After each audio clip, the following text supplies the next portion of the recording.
به نام خداوند بی اندازه مهربان نهایت بارحم.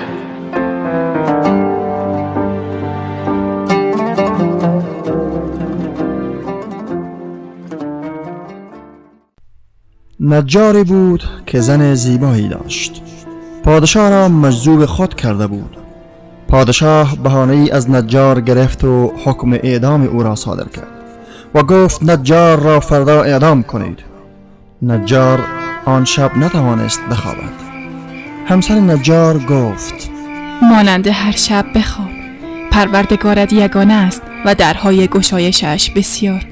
کلام همسرش آرامش بر دلش ایجاد کرد و چشمانش سنگین شد و خوابید.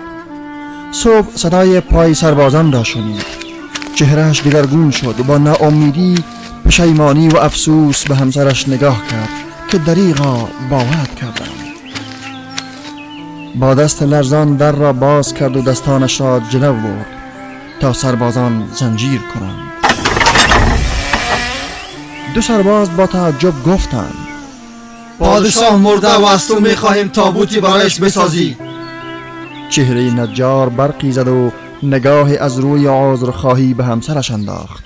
همسرش لبخندی زد و گفت مانند هر شب آرام بخواب، زیرا پروردگار یکتا است و درهای گشایشش بسیارند.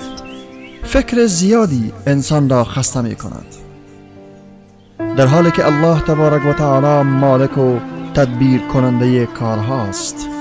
ساعت زندگیت را به افق آدمهای ارزان قیمت کوک نکن، یا خواب میمانی یا از زندگی عقب.